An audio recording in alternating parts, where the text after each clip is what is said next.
আসসালামু আলাইকুম প্রিয় বন্ধুরা, সবাই কেমন আছেন? আশা করি সবাই ভালো আছেন। বন্ধুরা, ভারতের নতুন করে ভারতের একদল এর যে এজেন্ট বাংলাদেশে ঢুকছে নতুন করে আজকে 27 তারিখ, যেটা বলছে যে আপনার যে বিশিষ্ট সাংবাদিক কলামিস্ট বা আপনারা জানেন যে জুলকার নাইক স্যার, তিনি এই প্রতিবেদনটা করছেন।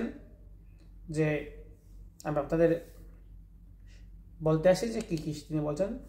ভারতীয় গোয়েন্দা সংস্থা রিসার্চ অ্যাট অ্যানালাইসিস উইং এর এর একটি নতুন দল সম্প্রতি বাংলাদেশে প্রবেশ করেছে বলে দাবি করেছেন গবেষক সাংবাদিক জুলকার নাইক স্যার।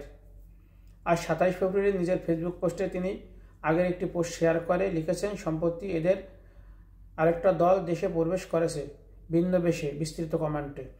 এর আগে 24শে জুলাই 2025 সায়েম একটি পোস্ট দাবি করেছিলেন যে ভারতীয় হাইকমিশনের ব্যবস্থাপনায় 2024 সালের 6 নভেম্বর এর দুই শীর্ষ কর্মকর্তা আশেক কুমার সিনহা ও কঞ্জম তাসি খাম্পা ঢাকা এসেছিলেন। তাদের সফরের উদ্দেশ্য ছিল বাংলাদেশের গোয়েন্দা সংস্থা এনএসআই এর ডিজিআইএফ এর সঙ্গে পূর্বের সম্পর্ক পুনরস্থাপন করা।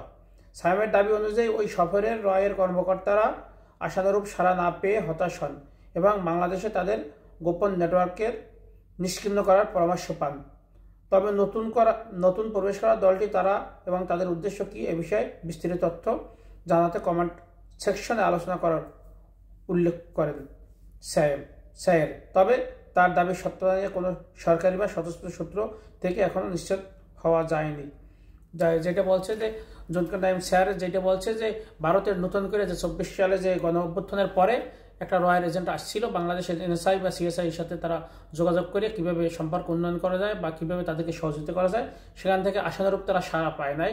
ভারতের যেই রয়্যাল এজেন্টরা আসছিল তাদেরকে বলছিল যে তোমাদের রয়্যাল যত এজেন্টরা আছে বাংলাদেশে গোপনে কাজ করে তাদেরকে তোমরা এখান থেকে সরিয়ে নিয়ে যাও। সেখান থেকে তারা ফিরে যাওয়ার পর এখন আবার নাকি আজকের আবার নতুন করে ঢুকছে তার কথার ইয়েতে। এখন এটা সরকারি অনেক কিছু তো সরকার পাবলিশ করে না, যেহেতু গোপন চুক্তি বলেন শেখ হাসিনার আমলে বলেন বা অন্যান্য সরকারের আমলে, যে কোনো সরকারের আমলেই এরকম কিছু আপনার গোপন চুক্তি হয়ে থাকে যেটা পাবলিক বা জানে না। হয়তো এটা কিছুদিন পর মিডিয়া আসতে পারে যদি সত্যি হয়। ভালো থাকবেন বন্ধুরা, সুস্থ থাকবেন, দেখাবো অন্য কোনো দিন। আসসালামু আলাইকুম।